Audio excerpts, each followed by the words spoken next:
नमस्कार दोस्तों, आज की हमारी कहानी है विधवा ननद के मायके में क्या स्थिति होती है। आइए कहानी शुरू करते हैं। सर्दियों के दिन थे, शाम का समय था। शोभा का कमरा गर्म था। अपने एयर टाइट कमरे में उसने रूम हीटर चला रखा था। 2 साल का मोनू टीवी के आगे बैठा चित्रों को अनजाना देख रहा था। शोभा अपने पसंदीदा धारावाहिक के ख़त्म होने का इंतज़ार कर रही थी। पापा विनोद के आते ही मोनू गोद में चढ़ गया। शोभा उठकर रसोई में चाय के लिए कुछ नाश्ता बनाने चली गई, क्योंकि शाम के समय विनोद को खाली चाय पीने की आदत नहीं थी। आज तो कुछ गर्मा गर्म पकोड़े हो जाते हैं, आनंद आ जाता। शोभा के चाय लाते ही विनोद ने कहा, क्या गजब की ठंड पड़ रही है। इस चाय का आनंद तो पकोड़े से ही आएगा। मेरे तो सिर में दर्द है। शोभा माथे पर उंगलियां फेर कर बोली, तुमसे कौन कह रहा है? चाय भी क्या तुम्ही ने बनाई है? वह भी इतने दर्द में। रमा दी कहाँ है? वह मिनट में बना देगी। रमा दी, शोभा ने जोर से आवाज़ दी। कहाँ हैं आप? थोड़े पकोड़े बना दीजिए, आपके भैया को चाहिए। इसी बहाने हम सब भी खा लेंगे। रमा ने वहीं से आवाज़ लगाई। शोभा तुम बना लो, मैं सानू को होमवर्क करा रही हूँ। इसका बहुत सा काम पूरा नहीं हुआ है। मैंने खाने की सारी तैयारी कर दी है। विनोद ने रुखाई से कहा, अभी तो 6 बजे है। रात तक तुम्हें करना क्या है? करना क्यों नहीं है भैया? माँ बीमार है तो रसोई भी देखनी है, साथ में उन लोगों को भी। फिर रात में एक तो सानू की जल्दी नींद आने लगती है, दूसरे टीवी के चक्कर में पढ़ नहीं पाता है। तो क्या उसके लिए सब लोग टीवी देखना बंद कर दें? विनोद ने चिढ़कर कहा, क्योंकि उसे रमा से ऐसे उत्तर की आशा नहीं थी। उसकी सरल ममतामयी दीदी तो सुबह से आधी रात तक भाई की सेवा में लगी रहती। रमा ने प्राइवेट बीए की परीक्षा दी थी। परीक्षा के समय घर मेहमानों से भरा था, क्योंकि उसकी बड़ी बहन जया का विवाह था और वह दिन रात मेहमानों की आवभगत में लगी रहती। कोई भी रमा से यह न कहता कि तुम अकेले कहीं बैठकर पढ़ाई कर लो, जबकि उससे बड़ी 2 बहनें 2 भाई भी थे। घर में आए मेहमानों की ज़रूरतों को पूरा करने के बाद रमा ज्यों ही हाथ में कागज़ कलम या पुस्तक उठाती तो आवाज़ आती, अरे कहाँ हो रमा, ज़रा ब्याह निपटा दो तब अपनी पढ़ाई करना। दोनों बहनें अपने छोटे बच्चों को चोचलों और ससुराल के लोगों की आवभगत में अधिक लगी रहती। सबके मुंह पर दौड़ भाग करती रमा का नाम रहता। माँ को तो घर आए मेहमानों से बातचीत में ही समय निकल जाता। कितनी मुश्किल से अच्छा घर-वर मिला है, वह इसकी व्याख्या करती रहती। बुआ ने रमा की परेशानी भांप कर कहा कि इसकी परीक्षा के बाद ब्याह की तिथि रखती तो निश्चित रहती। अब रमा की परीक्षा के लिए ब्याह थोड़े ही रुकेगा। फिर दीदी या पढ़ लिख के कौन सा कलेक्टर बन जाएंगी। बस ग्रेजुएट का नाम हो जाए, फिर इसको भी पार करके गंगा नहा ले हम। रिश्ते की बुआ कह भी उठी, भाभी आजकल तो लड़की को भी बराबरी का पढ़ाना पड़ रहा है। हम तो यह कह रहे थे कि परीक्षा के बाद ब्याह होता तो रमा पर पढ़ाई का बोझ न रहता। अभी तो उसे न पढ़ने के लिए समय है और न मन ही होगा। दीदी आप भूल रही हैं, हमारे यहाँ लड़के वालों की इच्छा से ही तिथि रखनी पड़ती है, लड़की वालों की मर्जी कहाँ चलती है। हम ज़्यादा कहेंगे तो उत्तर मिलेगा, आप दूसरा घर देख लीजिए। रमा की तो जैसे तैसे परीक्षा हो गई थी, 50% नंबर आए थे।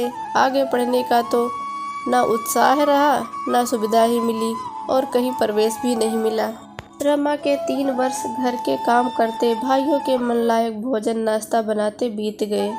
फिर उसका भी विवाह हो गया। घर भले ही साधारण था, पर पति सुंदर रोबीले व्यक्तित्व का था। अपने काम में कुशल, परिश्रमी और मिलनसार था। एक प्राइवेट फर्म में काम कर रहा था, जहां उसके काम को देखकर मालिक ने विश्वास दिलाया था कि शीघ्र ही उसकी पदोन्नति कर दी जाएगी। परिवार के लोग भी महेंद्र को प्यार करते और मान देते थे। रमा को वर्ष भर में बेटा भी हो गया था। रमा के ससुराल जाने पर उसकी सबसे अधिक कमी भाई को अखरती। माँ बीमार रहने लगी थी और बहनें चली गई। माँ न विनोद का मन का खाना बना पाती, न पहले जैसे काम कर पाती। रमा तो भाई के कपड़े धोकर उन्हें प्रेस भी कर देती थी। उसकी कापी किताबें यथास्थान रखती और सबसे बढ़कर तो विनोद के पसंदीदा व्यंजन बनाती थी। विवाह को अभी 3 साल भी नहीं बीते थे कि रमा पर वज्र सा पहाड़ टूटा। एक दुर्घटना में रमा के पति महेंद्र की मृत्यु हो गई। महेंद्र जिस फर्म में काम करता था, उसके मालिक ने उस पर आरोप लगाकर कुछ भी आर्थिक सहायता देने से इनकार कर दिया। बेटी को मुसीबत में देखकर माता पिता उसे अपने घर ले आए। रमा पहले तो दुख में डूबी रही। बड़ी मुश्किल से माँ और बहनें उसके मुंह से 2-4 कौर डाल देती। उसको तो पूरे समय आंसू बहाने से मौका ही नहीं था और साल भर के सानू को खिलाने पिलाने में बीत जाता था। कभी कुछ काम करने रमा उठती तो सभी उसे प्रेमवश दयावश मना कर देते।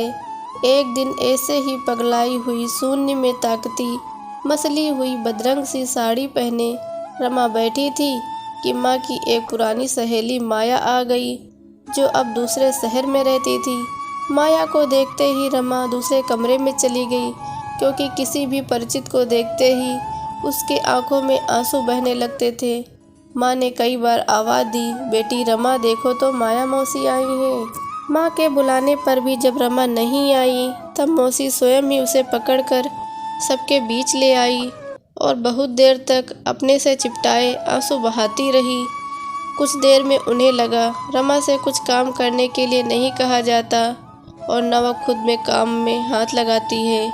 तब उन्होंने माँ को और भाभी को समझाया कि इसे भी घर के कुछ काम करने दिया करो ताकि इसका मन लगा रहे। ऐसे तो यह अछूत की तरह अलग बैठी बैठी अपने अतीत को ही सोचती रहेगी और दुखी होगी। हम तो इसे दुखी मानकर कुछ काम करने नहीं देते। दीदी, आप उस पर भार भी न डालें और व्यस्त ज़रूर रखें। सानू को भी उसके पास ही रहने दें, क्योंकि दुख से उभरने के लिए अंधेरे में बैठे रहना कोई उपचार नहीं है। और क्या? माँ ने उत्सुकता से पूछा। यही कि आगे क्या सोचा है? आजकल तो लड़कियां बाहर का काम कर रही हैं। रमा भी कहीं कोई काम करेगी तो अपने पैरों पर खड़ी होगी। अभी उसकी उम्र ही क्या है? कुछ आगे पढ़े, कोई ट्रेनिंग दिलवाइए। देखिए, कोई हाथ थामने वाला मिल जाए। क्या कह रही हो माया? रमा तो इस तरह की बातें सुनना भी नहीं चाहती है। पहले भी किसी ने कहा था तो रोने बैठ गई कि क्या मैं आपको भारी हो रही हूँ? ऐसा है तो मुझे मेरी ससुराल ही भेज दे, जैसे तैसे मेरा ठिकाना लग ही जाएगा। माया, इसके लिए 2-1 रिश्ते भी आए थे। एक 3 पुत्रियों का पिता था जो विधुर था। कहा मेरा बेटा भी हो जाएगा और घर भी संवर जाएगा, जमीन जायदाद भी थी। लेकिन यह सोचकर हमने पाँव पीछे कर लिए कि सौतेली माँ अपना कलेजा भी निकाल कर रख दे। फिर भी कहने वाले बाज नहीं आते। वैसे यह तो सच है कि विधवा का हाथ थामने वाला हमारे समाज में जल्दी मिल नहीं सकता। फिर दूसरे के बच्चों को पिता का प्यार देना आसान नहीं है। ग्रेजुएट तो है, किसी तरह की ट्रेनिंग कर ले। आजकल तरह तरह के काम है, लेकिन लड़की के लिए सुरक्षित स्थान और इज्जतदार नौकरी हो तब ना।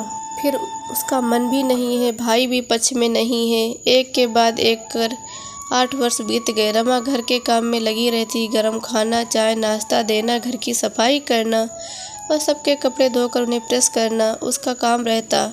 बीतते समय के साथ अब उसकी सहेलियां भी अपनी अपनी ससुराल चली गई, जो कभी आकर रमा के साथ कुछ समय बिता लिया करती थी। उस दिन उसकी पुरानी सहेली शहनाज आई। वह उसे अपने घर ले गई, जहां महराजिन को बातें करते रमा ने सुना। बीबी जी, मैं तो पहले कभी दूसरे की रसोई में भी नहीं जाती थी, काम करना तो दूर की बात। पर जब रामू के बाबू 2 दिन के बुखार में चल बसे, तब घर का खर्चा, पीतल तांबे के बर्तन, चांदी सोने के गहने बेचकर मैंने काम चलाया। उस पर समय मेरे भाइयों ने गांव में चलकर रहने को कहा। मैंने अपनी चचिया सास के कहने पर जाने का मन भी बना लिया था। लेकिन इसी बीच मेरी जान पहचान की एक बुजुर्ग महिला ने कहा कि बेटी, तुम यहीं रहो, मैं काम करती हूँ, तुम भी मेरे साथ खाना बनाने का काम करना।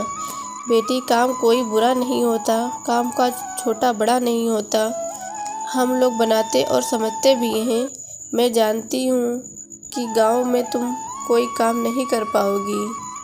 कुछ दिन तो भाभी मान से रखेंगी, पर बाद में छोटी छोटी बातें अखरने लगती हैं। उसके बाद से ही मैंने कान पकड़ा और यहीं रहने लगी। अपनी कोठरी थी और अपना अप्पा का साया था। रमा दूर बैठी उनकी बातें सुन रही थी और उसे अपने पर लागू कर सोच रही थी कि माता पिता जहाँ तक होता है उसके लिए करते हैं, किंतु भाभी अखरने वाली बातें सुना जाती हैं। अब कल ही तो भाभी अपने बच्चों के लिए 5,000 के कपड़े लाई और उसके सानू के लिए 500 रुपये खर्च करना भी उन्हें एहसान लगता है। ग्रेजुएट है, कोई काम करे, कोई ट्रेनिंग ले ले। माया मौसी ने पहले भी कहा था, पर माँ ने कह दिया कि लड़की के लिए सुरक्षित स्थान हो तब ना, इज्जतदार नौकरी हो तभी ना। सोचते हुए 8 वर्ष बीत गए थे।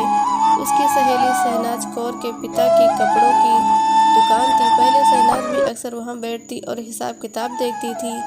कई सालों से शहनाज उसे दुकान पर आने के लिए कह रही थी और एक बार रमा वहां पहुंची तो शहनाज बेहद खुश हुई थी और उसे अपने साथ अपनी दूसरी दुकान पर चलने को कहा। रमा को बुनाई का अच्छा अनुभव था।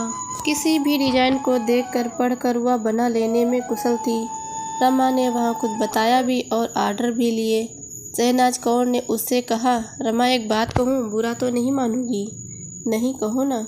मैं चाहती हूँ कि तुम दिन में किसी समय आकर थोड़ी देर यहाँ काम को संभाल लिया करो। तुम्हारा मन बहल जाएगा और मेरी मदद भी हो जाएगी। तुम माँ से कहना। रमा ने कहा, मुझे तो शहनाज कोई आपत्ति नहीं है। उसी दिन शाम को शहनाज ने रमा की माँ से कहा, आंटी, मैं चाहती हूँ कि रमा मेरे साथ काम में हाथ बटा दे। रमा की माँ को पहले तो अच्छा नहीं लगा।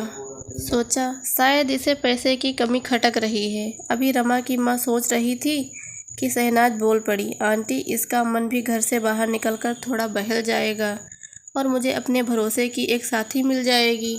यह केंद्र समाज सेवा के लिए है। मैंने यह सोचकर इजाज़त दे दी कि रमा घर के बाहर जाएगी तो ढंग से रहेगी। महीने के अंत में शहनाज ने रमा को लिफाफा पकड़ा दिया। यह क्या है? कुछ खास नहीं, यह तो कम है। तुम्हारे काम से जो मुझे लाभ हुआ है उसका एक अंश है। हमें दूर दूर से ऑर्डर मिल रहे हैं, तो मेरी सास और पति का कहना है कि हमारे पास खाने को बहुत है। तुम मेरी सहायता करती रहो और मेरे केंद्र को चलाने में हाथ बटाओ। मेरी बहन की तरह हो तुम। रमा की माँ को खुशी थी कि अब उनकी बेटी अपने मन से खर्च कर पाएगी। भाई बहन का स्नेह मिलता रहे, पर उनकी दया पर ही निर्भर ना रहे। बाहर की दुनिया से जुड़कर उसका आत्मविश्वास भी बढ़ेगा, साथ ही जीने की उत्साह भी। उम्मीद है दोस्तों आपको हमारी कहानी पसंद आएगी। अगर ये कहानी आपको पसंद आए तो प्लीज़ हमारी वीडियो को लाइक ज़रूर करें और चैनल को सब्सक्राइब कर लें।